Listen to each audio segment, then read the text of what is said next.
বিসমিল্লাহির রহমানির রহিম। সুপ্রিয় শিক্ষার্থী, আশা করি তোমরা ভালো এবং সুস্থ আছো।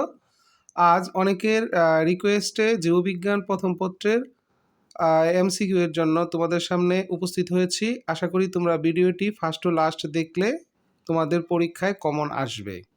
আমি পর্যায়ক্রমিকভাবে এমসিকিউ এর প্রথম পত্রের জন্য যে অংশগুলো পড়তে হবে সেগুলো আমরা এখানে দেখাচ্ছি, কোনো অপশন রাখি নাই। আমার কথাগুলো এবং ভিডিওটা ফার্স্ট টু লাস্ট শুনলে তোমার জীববিজ্ঞানের প্রথম পত্রে যে এমসিকিউগুলো রয়েছে সেগুলোর প্রবলেম সলভ হয়ে যাবে। আশা করি তোমরা ভিডিওটি ফার্স্ট টু লাস্ট দেখবে। চলো আমরা আজকের ভিডিওটি শুরু করি। প্রথম এমসিকিউটা আমরা রেখেছি, ক্রসিং ওভার কি নন সিস্টার দুটি ক্রোমাটিডের মধ্যে অংশের বিনিময়ে। ক্রোমাটিড কি? প্যাকাইটিন উপপর্যায়ে প্রতিটি ক্রোমোজোম লম্বালম্বভাবে দুটি অংশে বিভক্ত হওয়া।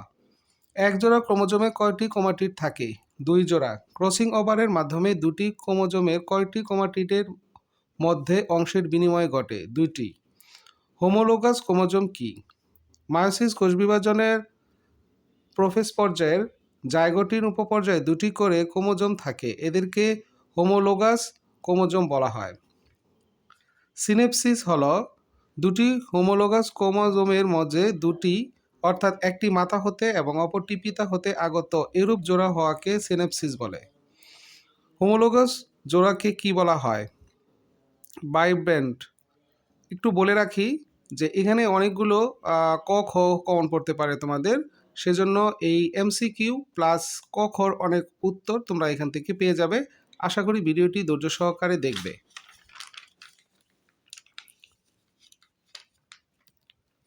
কোষ বিভাজনের মুখ্য উদ্দেশ্য কি? কোষকে বিভক্তিকরণ ও সংখ্যা বৃদ্ধিকরণ।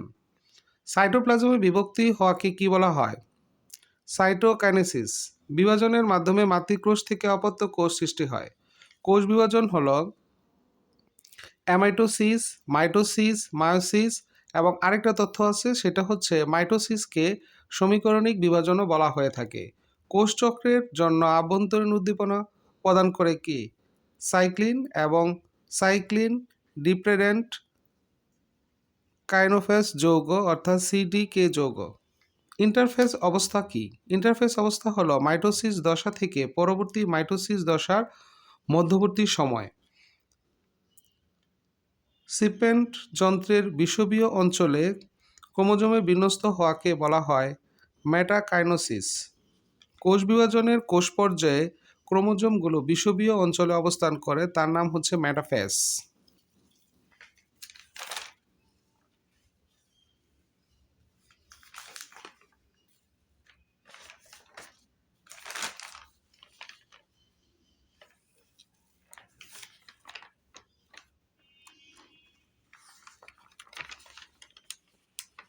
মাইটোসিসের অ্যানাফেজের বৈশিষ্ট্যগুলো কি কি? অপত্য ক্রোমোজোম সৃষ্টি করা এবং অপত্য ক্রোমোজোমগুলো মেরুমুখী চলতে শুরু করা।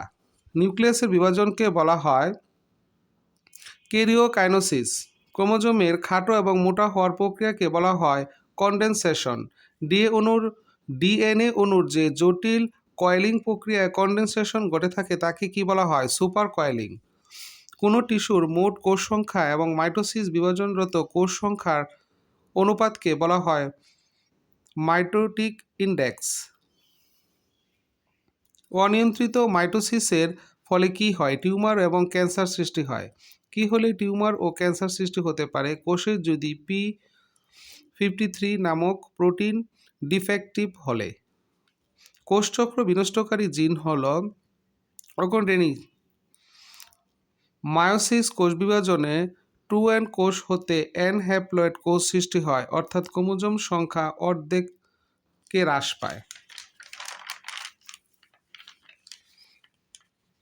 একই ক্রোমোজোমের দুটি ক্রোমাটিডকে কি বলে? Sister chromatid. ডিপ্লয়েড জীবে মায়োসিসের মাধ্যমে সৃষ্টি হয় তাকে কি বলা? জনন কোষ অর্থাৎ গ্যামেট। স্পিন্ডল যন্ত্রের দুই মেরুর মধ্যবর্তী স্থানকে কি বলা হয়? ইকুয়েটর বা বিষুবীয় অঞ্চল। একজন প্রাপ্তবয়স্ক ব্যক্তির দেহে কোষ থাকে 100 ট্রিলিয়ন অথবা 10^14। কোষচক্র প্রধানত দুটো অংশে বিভক্ত। একটা হচ্ছে মাইটোসিস, যেটা হচ্ছে কোষ বিভাজনরত, আর একটা হচ্ছে ইন্টারফেস, যেটা অবিভাজনরত অবস্থায়। মাইটোসিস ঘটে প্রাণী এবং উদ্ভিদের বিভাজন ক্ষমতাসম্পন্ন দৈহিক কোষে, যেমন উদ্ভিদের কাণ্ড, শাখা প্রশাখার শীর্ষ, মৌলের বর্ধিষ্ণু শীর্ষ, ক্যাম্বিয়াম। খুব ইম্পর্টেন্ট এমসিকিউ এটা। 30 নাম্বারটা অবশ্যই তোমরা একটু ভালোভাবে খেয়াল করবে। কোন অবস্থাটি বেশ দীর্ঘ? ইন্টারফেস। ইন্টারফেসের বৈশিষ্ট্যগুলো কি? এখানে অনেক শনাক্তকারী বৈশিষ্ট্য আসতে পারে, সেজন্য আমরা এই বৈশিষ্ট্যগুলো বহুপদী এমসিকিউর জন্য খুবই গুরুত্বপূর্ণ, সেজন্য একটু যত্ন সহকারে দেখবে। ইন্টারফেসের বৈশিষ্ট্য হচ্ছে কোষ বিভাজনে এটিপি তৈরি করা, ডিএনএ রেপ্লিকেট হওয়া এবং কোষ পরবর্তী কোষ বিভাজনে অংশগ্রহণ করবে কিনা সেটা ঠিক করা।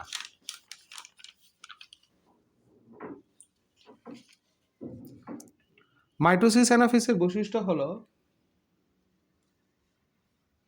অপত্য ক্রোমোজোম এর পরবর্তী অংশ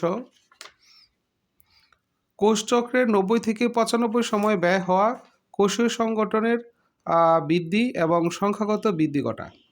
মেটাফেজের বৈশিষ্ট্যগুলো হচ্ছে কোষের প্রকৃত বিভাজন দশা, কোষীয় সংগঠনের বিস্তার ও বিভাজন ঘটে, বংশগতীয় বস্তু ক্রোমোজোম থাকে। নগ্নভোজী উদ্ভিদের ক্ষেত্রে গর্ভাশয় থাকে না, ফল সৃষ্টি হয় না, বীজ নগ্ন থাকে। অবশ্যই তোমরা এইটা বহুপদী এমসিকিউর জন্য ইম্পর্টেন্ট, একটু খেয়াল করবে কোন উদ্ভিদে নগ্নভোজী উদ্ভিদে গর্ভাশয় থাকে না, ফল সৃষ্টি হয় না, সেই জিনিসটা একটু খেয়াল রাখবে। যেমন কি কি উদ্ভিদের জন্য নগ্নভোজী উদ্ভিদ আমরা পেয়ে থাকি? সাইকাস, পাইনাস এবং নিটাম ইত্যাদি। নগ্নভোজী কোন উদ্ভিদে দিনিশেক ঘটে? ইফিড্রা। আবৃতবীজী উদ্ভিদের ক্ষেত্রে প্রযোজ্য হয় শুক্রাণু ফাজেলাবিহীন। শুক্রাণু একটি উন্নত বৈশিষ্ট্য থাকে, মানে ফাজেলাবিহীন শুক্রাণু হচ্ছে অত্যন্ত উন্নত বৈশিষ্ট্যের হয়। পৃথিবীর সবচেয়ে উঁচু বৃক্ষ নগ্নবীজী হচ্ছে, এখানে তোমরা অবশ্যই একটু একটু খেয়াল করবে। এবং বিশ্বের সবচেয়ে প্রাচীন বৃক্ষ নগ্নবীজী হচ্ছে কনিফার উদ্ভিদ, নাম হচ্ছে ব্রিসলকোন পাইন।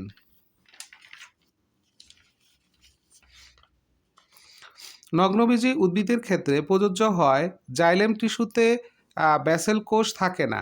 এগুলোর মধ্যে ব্যতিক্রম হচ্ছে জেনিটাম, ফ্লোয়েম সঙ্গী কোষ থাকে না। নগ্নবীজী উদ্ভিদের মধ্যে এই গুরুত্বপূর্ণ দুটি বৈশিষ্ট্য হচ্ছে। এবং কোষ গোত্রের উদ্ভিদের পরাগরেণু বৃহৎ এবং কণ্টকিত, সেটা হচ্ছে মালবেসি গোত্রের ক্ষেত্রে। মানে কোন গোত্রের ক্ষেত্রে উদ্ভিদের পরাগরেণু বৃহৎ এবং কণ্টকিত হয়, সেটা হচ্ছে মালবেসি উদ্ভিদের। সাইকাসের বৈশিষ্ট্যগুলো কি কি? এটা খুব ইম্পর্টেন্ট।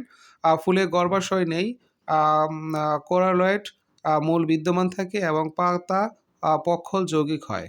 সাইকাসকে আরেকটা নামে অভিহিত করা হয়, সেটা হচ্ছে পানফর্ম নামে পরিচিত। কাণ্ড, শাখা প্রশাখার বিন্যস্ত একগুচ্ছ পুষ্পকে আমরা পুষ্প বিন্যাস বলে থাকি বা পুষ্প মঞ্জরি বলে থাকি। এটা অনেকটা ইম্পর্টেন্ট একটা এমসিকিউ, যে পুষ্প বিন্যাস কাকে বলে, এটা কতেও আসতে পারে। তারপরে পাওয়াসিবি গোত্রের পূর্বের নাম কি, এগুলো একটু খেয়াল করবে। এবং এদের বৈশিষ্ট্যগুলো হচ্ছে পাতা লিগুল বৈশিষ্ট্য এবং সমান্তরাল শিরাবিন্যাস, পুষ্পবিন্যাস, স্পাইকলেট এবং গর্ভমুণ্ড পালকের ন্যায় হয়ে থাকে। মালবেসি উদ্ভিদের বৈশিষ্ট্য খুবই খুবই ইম্পর্টেন্ট একটা এমসিকিউ, সেটা হচ্ছে পাতা জালিকা শিরাবিন্যাস থাকে এবং পেন্টামেরাস পুষ্প পুংকেশর এক গুচ্ছক থাকে। উদ্ভিদের কচি অংশে পিচ্ছিল পদার্থযুক্ত হয়।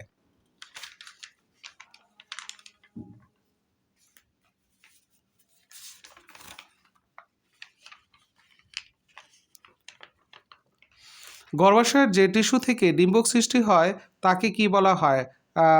প্লাসেন্টা বলা হয়। এবং প্লাসেন্টেশন শব্দটি সাধারণত আবৃতভোজী উদ্ভিদের ক্ষেত্রে সাধারণত আমরা পেয়ে থাকি। জীবন্ত জীবস্ব হলো, এটা খুবই একটা ইম্পর্টেন্ট একটা হতে পারে। এবং উদ্ভিদটি জীবন্ত অথচ এর বৈশিষ্ট্য সুদূর অতীতের কোনো জীবস্ব উদ্ভিদের সাথে মিল সম্পূর্ণ একটা অবস্থা, যাকে জীবন্ত জীবাশ্ম বলা হয়, যেমন সাইকাস উদ্ভিদ। ভাজক টিস্যুর বৈশিষ্ট্য হচ্ছে কোষগুলো জীবিত এবং অপেক্ষিত ছোট এবং সমবেশীয়। কোষগুলো বিভাজন ক্ষমতা সম্পন্ন এবং কোষগুলো সেলুলোজ নির্মিত পাতলা কোষপ্রাচীর দ্বারা বিশিষ্ট হয়ে থাকে। এবং বাজক টিস্যুর কাজটা অনেক ইম্পর্টেন্ট। কোষ বিভাজনের মাধ্যমে উদ্ভিদ দৈর্ঘ্যের বৃদ্ধি পাওয়া, বাজক টিস্যু হতে স্থায়ী টিস্যু সৃষ্টি করা এবং কোষ বিভাজনের মাধ্যমে ক্ষত স্থান পূরণ করে দেওয়া। উদ্ভিদের বাইরের স্তরকে এপিডার্মিস বা ত্বক বলা হয়। অনেক সময় আসতে পারে যে এপিডার্মিস বা ত্বক কোনটা, অর্থাৎ উদ্ভিদের বাহিরের স্তরকে বলা হয় এপিডার্মিস। এটি সাধারণত এক সারি প্যারেনকাইমা কোষ দ্বারা গঠিত হয়ে থাকে। উদ্ভিদের মূলে কোন ধরনের ভাস্কুলার বান্ডল থাকে? ওরিও। এটা অনেক ইম্পর্টেন্ট একটা এমসিকিউ। 50 নম্বরটা অবশ্যই তোমরা একটু খেয়াল করবে যে উদ্ভিদের মূলে কোন ধরনের ভাস্কুলার বান্ডল থাকে, সেটা হচ্ছে ওরিও। জাইলেম এবং ফ্লোয়েম টিস্যু নিয়ে ভাস্কুলার টিস্যুতন্ত্র গঠিত হয়। জাইলেম টিস্যু জন্য আমরা প্রযোজ্য পেয়ে থাকি সেটা হচ্ছে ট্রাকিয়া বা বেসেল ট্রাকিট, জাইলেম ফাইবার এবং জাইলেম প্যারেনকাইমা। আর ফ্লোয়েম টিস্যু গঠিত হয় সাধারণত সিবনল সঙ্গীকোষ এবং ফ্লোয়েম ফাইবার, ফ্লোয়েম প্যারেনকাইমা। কাণ্ডের ভাস্কুলার বান্ডেল হলো কেমন? সংযুক্ত। এটাও ইম্পর্টেন্ট যে কাণ্ডের ভাস্কুলার বান্ডেলটা কেমন। সমদ্বিপার্শ্বীয় সংযুক্ত ভাস্কুলার বান্ডল দেখা যায় কোন কোন উদ্ভিদের? লাউ এবং কুমড়াতে। মাইটোকন্ড্রিয়া হলো শ্বসন ক্ষুদ্রাঙ্গ। সালোকসংশ্লেষণ প্রক্রিয়া কোন আলো সর্বাধিক সক্রিয় থাকে? সেটা হচ্ছে লাল ও নীল। এটা খুবই একটা ইম্পর্টেন্ট এমসিকিউ যে সালোকসংশ্লেষণ প্রক্রিয়ার ক্ষেত্রে কোন আলো সর্বাধিক সক্রিয় থাকে? লাল এবং নীল। শ্বসন হলো শক্তি নির্গমনকারী কতিপয় জারণ বিজারণ প্রক্রিয়ার একটি সমষ্টি। সালোকসংশ্লেষণ প্রক্রিয়ার ক্ষেত্রে যে লিমিটিং ফ্যাক্টর হিসেবে কি কি কাজ করে থাকে? তাপমাত্রা, আলোর তীব্রতা, কার্বন ডাইঅক্সাইডের ঘনত্ব। কার্বন বিভাজন বিক্রিয়াগুলো ক্লোরোপ্লাস্টের কোথায় ঘটে? স্টোমাতে। কেলভিন চক্রের কার্বন ডাইঅক্সাইড গ্রহিতা হলো RuBP অর্থাৎ রাইবোলোজ 1,5 বিসফসফেট। অধিকাংশ উদ্ভিদই সাধারণত C3 হয়, যে এরকম হতে পারে যে C3 উদ্ভিদ মানে কি? অধিকাংশ উদ্ভিদটা হয়ে থাকে C3। যেসব উদ্ভিদ 3 কার্বন বিশিষ্ট এবং 3 ফসফো গ্লিসারিক অ্যাসিড এর মাধ্যমে কার্বন বিজারণের সূচনা ঘটে তাদেরকে C3 উদ্ভিদ বলা হয়। অনেক সময় পরীক্ষা কতেও আসতে পারে C3 উদ্ভিদ কি? সালোকসংশ্লেষণ এটিপি তৈরি হয় কোথায়? থাইলাকয়েড মেমব্রেনের স্টোমার দিকে। দৃশ্যমান আলোর তরঙ্গ দৈর্ঘ্যের মান কত? এটা অনেক ইম্পর্টেন্ট। 386 হতে পারে, 390 হতে পারে, থেকে 780 ন্যানোমিটার হয়। দৃশ্যমান আলোর 7 বর্ণের আলোক ছটাকে কি বলা হয়? লাইট স্পেকট্রাম বা আলোক বর্ণালী।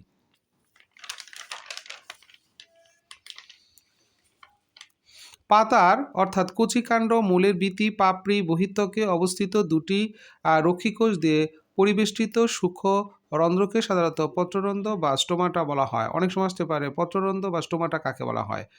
রক্ষীকোষে সালোকসংশ্লেষণ ঘটে পত্ররন্ধ্রের মাধ্যমে। উদ্ভিদ এবং বায়ুমণ্ডলের মধ্যে কার্বন ডাইঅক্সাইড ও অক্সিজেন গ্যাস বিনিময় করে। এটা খুব গুরুত্বপূর্ণ একটা, যে পত্ররন্ধ্রের মাধ্যমে যে উদ্ভিদ এবং বায়ুমণ্ডলের মধ্যে কি গ্যাস বিনিময় করে থাকে? কার্বন ডাইঅক্সাইড এবং অক্সিজেন গ্যাস। পত্ররন্ধ্র খোলা এবং বন্ধ হওয়ার জন্য মুখ্য ভূমিকা পালন করে কি? সেটা হচ্ছে নীল আলো এবং পটাশিয়াম আয়ন। খুব ইম্পর্টেন্ট একটা এমসিকিউ যে পত্ররন্ধ্র খোলা এবং বন্ধ হওয়ার জন্য যে কে প্রধান মুখ্য ভূমিকা পালন করে থাকে? সেটা হচ্ছে নীল আলো এবং পটাশিয়াম আয়ন। বায়োলজিতে সবচেয়ে বেশি শক্তিশালী অক্সিডেন্ট কি? সেটা হচ্ছে P680+। গ্লুকোজের শ্বসনিক কোষেন্ট হলো 1, অর্থাৎ 6 কার্বন ডাইঅক্সাইড ডিভাইডেড বাই 6 অণু অক্সিজেন হলো 1। এক অণু পাইরুভিক অ্যাসিড হতে সাধারণত 3 অণু কার্বন ডাইঅক্সাইড, 4 অণু NADPH+S+ এবং এক অণু FADPH2 DH2 এবং এক অণু ATP উৎপন্ন হয়। গ্লুকোজ হলো 6 কার্বন বিশিষ্ট এবং পাইরুভিক অ্যাসিড হচ্ছে 3 কার্বন বিশিষ্ট। সুপ্রিয় শিক্ষার্থী, আবারও বলে থাকি অবশ্যই এই এমসিকিউগুলো অত্যন্ত তথ্যবহুল এবং গুরুত্বপূর্ণ। পরীক্ষা এগুলোর মধ্যে আসবে। আশা করি তোমরা ভিডিওটি ফার্স্ট টু লাস্ট দেখবে না টেনে, এবং তোমাদের বন্ধুদের কাছে অবশ্যই ভিডিওটি শেয়ার করবে যেন সবার উপকার হয় এবং সবার জন্য আমরা পরীক্ষায় ভালো করি। কয়টি প্রক্রিয়া সাধারণত গ্লাইকোলাইসিস সম্পূর্ণ হয়ে থাকে? 9টি পর্যায়ে। গ্লাইকোলাইসিস প্রক্রিয়ায় কি উৎপন্ন হয়? 4 অণু এটিপি, 2 অণু NADPH+S+, 2 অণু পাইরুভিক অ্যাসিড এবং 1 অণু গ্লুকোজ। গ্লাইকোলাইসিস কোষের সাইটোপ্লাজমে ঘটে সাধারণত। গ্লাইকোলাইসিস বলতে আসলে কোথায় ঘটে? অনেক সময় পরীক্ষা আসতে পারে সাইটোপ্লাজমে ঘটে। গ্লাইকোলাইসিস কোষ হচ্ছে সাইটোপ্লাজমে ঘটে থাকে, কিন্তু পরবর্তী প্রক্রিয়ায় সেটা সম্পূর্ণ হয়ে থাকে মাইটোকন্ড্রিয়াতে। যদি বলা হয় পরবর্তী পর্যায়ে কোনটাতে হয়, সেটা হচ্ছে মাইটোকন্ড্রিয়াতে। পৃথিবীতে প্রতি বছর rubisco enzyme 100 billion ton carbon dioxide কার্বোহাইড্রেটে পরিণত হয়। এটাও একটা গুরুত্বপূর্ণ এমসিকিউ। C4 উদ্ভিদের বৈশিষ্ট্যগুলো কি কি? উদ্ভিদের পাতার বান্ডল শীর্ষ কোষে ক্লোরোপ্লাস্ট থাকে। যে C4 উদ্ভিদ কোন ধরনের এবং এদের বৈশিষ্ট্যগুলো কি কি হয়ে থাকে? বান্ডল শীর্ষ কোষগুলো ভাস্কুলার বান্ডলের সাথে অরীয়ভাবে অবস্থান করে। এটাও এখন যে ৭৫ নম্বর এমসিকিউর কথা আমরা বলছি, এটা অত্যন্ত গুরুত্বপূর্ণ এবং পরীক্ষায় আসেই। দ্রুতগতিতে শোষিত হয়ে থাকে পটাশিয়াম আয়ন এবং নাইট্রেট আয়ন। যে দ্রুতগতিতে কোন অংশটা সাধারণত শোষিত হয়ে থাকে? পটাশিয়াম আয়ন এবং নাইট্রেট আয়ন। মন্থর গতিতে শোষিত হয়েছে ক্যালসিয়াম আয়ন এবং সালফেট আয়ন।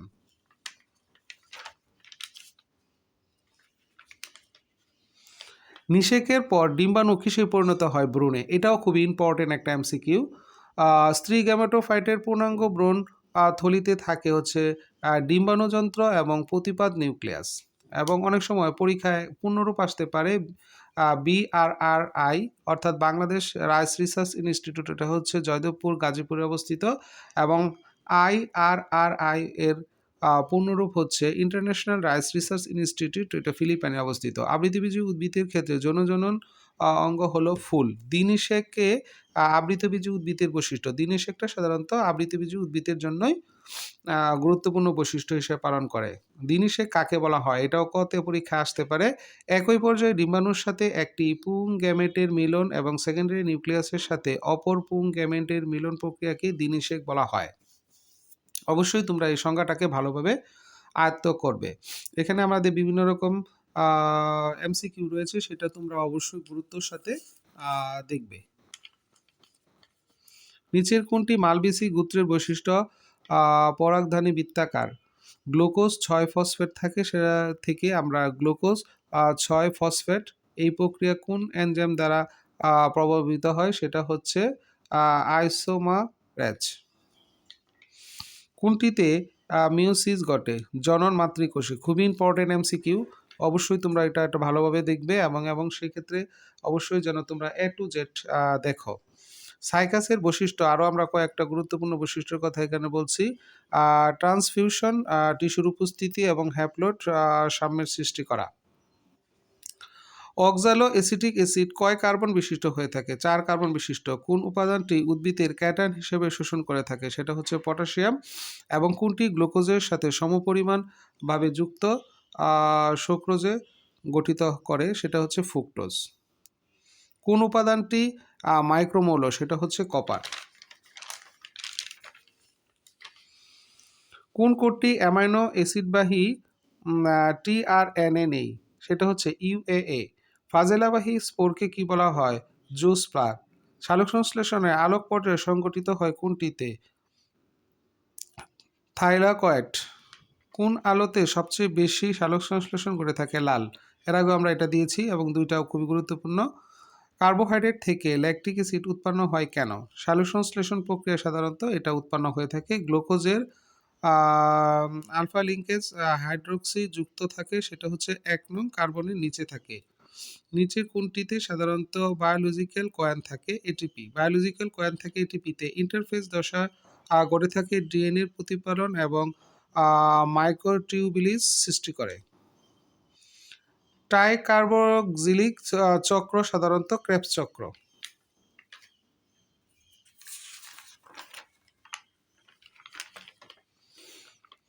একটি পরাগথলিতে 25টি রেণু মাতৃকোষ থাকলে মায়োসিস কোষ বিভাজনের কতটি পরাগরেণু তৈরি করে থাকে? 100টি। খুব ইম্পর্টেন্ট একটা এমসিকিউ। কোন আয়নটি শোষণ হার সবচেয়ে ঘটে? সেটা হচ্ছে ক্যালসিয়াম আয়ন। সাইকাসে কী ধরনের শস্য দেখা যায়? হ্যাপ্লয়েড। অবশ্যই তোমরা এই এমসিকিউটা পড়বে। সাইকাসে কী ধরনের শস্যকোষ দেখা যায়? সালোকসংশ্লেষণের সময় বর্ণালীর কোন আলোগুলো সবচেয়ে বেশি ব্যবহৃত হয়? সেটা হচ্ছে বেগুনি, নীল এবং কমলা সবুজ। রোগ প্রতিরোধ ক্ষমতা জাত উদ্ভাবনের ক্ষেত্রে কোন জিনটি ব্যবহার করা হয়? সেটা হলো সিপি। নিচের কোনটি সাধারণত জাইলেম এবং ফ্লোয়েম টিস্যুতে বিদ্যমান থাকে? সেটা হচ্ছে ফাইবার। কুমড়া আর উদ্ভিদের কাণ্ডের ভাস্কুলার হচ্ছে সমদ্বিপার্শ্বীয়। নগ্নবীজী উদ্ভিদের ক্ষেত্রে আমরা আরেকটা গুরুত্বপূর্ণ বৈশিষ্ট্য দিয়েছি হচ্ছে অর্কিগোনিয়া সৃষ্টি করে এবং অসম আকৃতির জনুক্রম বিদ্যমান থাকে।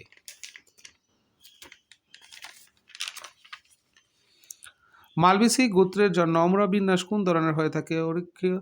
অক্ষীয়, অর্থাৎ খুবই ইম্পর্টেন্ট একটা এমসিকিউ, এটা পরীক্ষায় আসার সম্ভাবনা রয়েছে। মালবেসি গোত্রের অম্র বিন্যাস হচ্ছে অক্ষীয়।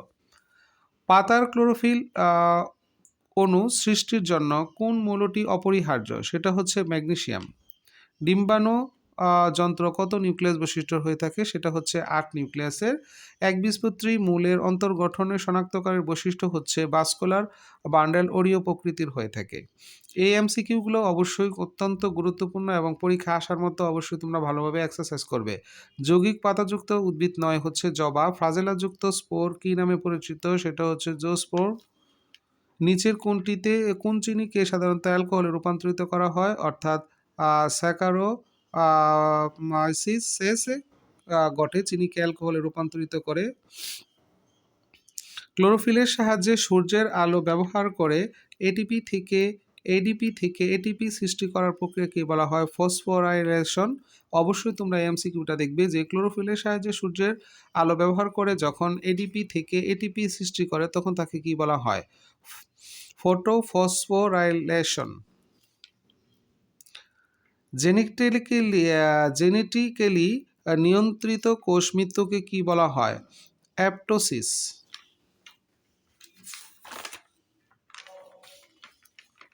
নিচের কোন উদ্ভিদটি সাধারণত প্লাস্টিডবিহীন? অ্যাগারিকাস। নিচের কোনটি সাধারণত উদ্ভিদের সুবাস সৃষ্টি করে? সেটা টার্পিনয়েড। সাধারণত পোক্যাম্বিয়াম হতে সৃষ্টি হয় না কর্টেক্স। সালোক সংশ্লেষণ আলোক পর্যায়ে উৎপন্ন হয়ে থাকে NADPH2 ও ATP। নিষেকের পর কোনটি সাধারণত উৎপন্ন হয় না? জাইগোস্পোর। খুব ইম্পর্ট্যান্ট একটা এমসিকিউ। মাস্টার ব্লু প্রিন্ট বলা হয়ে থাকে জেনোমি। কোন উদ্ভিদটি সাধারণত নোনা পানিতে জন্মায় না? সেটা হচ্ছে বাবলা। নিচের কোন অঙ্গটি কোষে সাধারণত ট্রান্সলেশন প্রক্রিয়ার সাহায্যে জড়িত? সেটা হচ্ছে রাইবোজোম। মাইটোসিস কোষ বিভাজনের কোন পর্যায়ে প্রতিটি ক্রোমাটিড একটি অপত্য কোষে পরিণত হয়? সেটা হচ্ছে অ্যানাফেজ।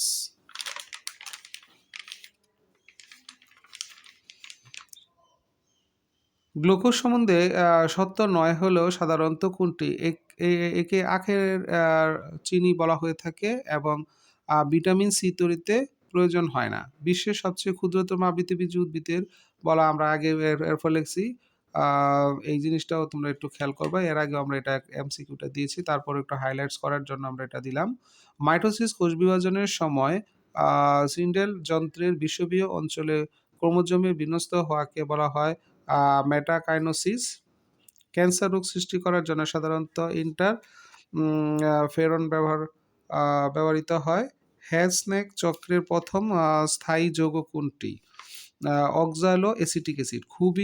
খুবই ইম্পর্টেন্ট একটা এমসিকিউ। সেটা হচ্ছে হ্যাজনেক চক্রের প্রথম স্থায়ী যৌগ হচ্ছে অক্সালো এসিটিক অ্যাসিড। রিকম্বিন্যান্ট ডিএনএ তৈরি করার জন্য কোন এনজাইমটি সাধারণত প্রয়োজন হয়? সেটা আমরা একটু খেয়াল করে দেখব। Restriction and nucleus. উদ্ভিদের পুষ্টির জন্য মাইক্রোমৌল কোনটি? কপার।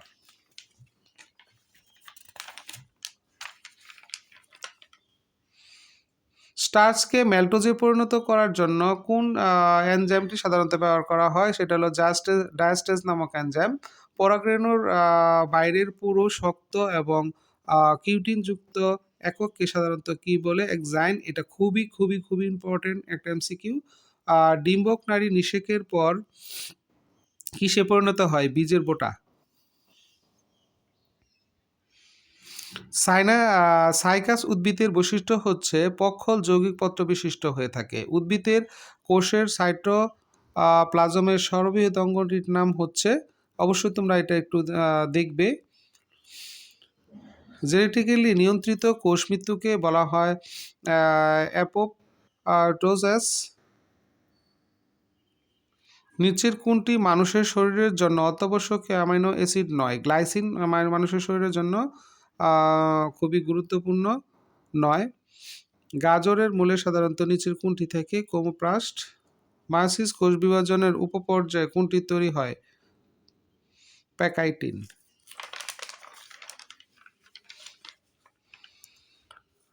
কোনটি সরল প্রোটিনের উদাহরণ নয়? খেয়াল করবে এই জিনিসগুলো। বাংলাদেশে প্রাকৃতিকভাবে জন্মানো নগ্নবীজী উদ্ভিদের প্রজাতির সংখ্যা হলো 5টি। প্রান্ত স্পর্শী পুষ্পপত্র বিন্যাসের উদাহরণ হলো বাবলা ফুল। ঊর্ধ্বমুখী ডিম্বকের উদাহরণ হচ্ছে পান। আণবিক কচি অথবা মলিকুলার সেন্সর বলা হয়ে থাকে কোনটিকে?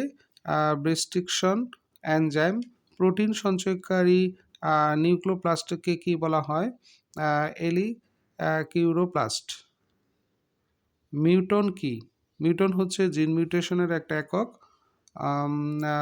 রিডিউসিং সুগার বলা হয়ে থাকে গ্লুকোজ। এটা খুব ইম্পর্টেন্ট একটা এমসিকিউ, রিডিউসিং সুগার। প্রকৃত ফল নয় সাধারণত কোনটা? আপেল। তো এই হলো আমাদের নির্বাচিত ১৪৯টি আমরা এমসিকিউ দিয়েছি, যে তোমরা অবশ্যই সেটা অত্যন্ত যত্ন সহকারে পড়বে এবং সেই ক্ষেত্রে অনেক গুরুত্বপূর্ণ জিনিসগুলো তোমরা এখান থেকে পেয়ে যাবে, এবং এগুলো যদি সঠিকভাবে এক্সারসাইজ করো, আশা করি তোমাদের এমসিকিউ এর সমস্যা হবে না। আরও অনেক জিনিস আছে যে চিত্রের মাধ্যমে দিতে হয়, সেগুলো আসলে দেওয়া সম্ভব নয়। তোমরা সেগুলো সাধারণত সৃজনশীলের পাঠের মধ্যেই পড়ে থাকবে, সেগুলো খুবই সহজেভাবেই পেয়ে যাবে। আশা করি আজকের এই ভিডিওটি তোমাদের অত্যন্ত ইফেক্টিভ হবে, এবং ভিডিওটি যদি ভালো লেগে থাকে অবশ্যই লাইক, শেয়ার, কমেন্ট করতে ভুলবে না। আর তোমরা ভালো এবং সুস্থ থাকো, এবং জীববিজ্ঞান প্রথম পত্রের এমসিকিউ তোমাদের পরীক্ষা ভালো হোক, এবং সে আশা ব্যক্ত করে আজকের মতো এখানে সমাপ্ত। আল্লাহ হাফেজ।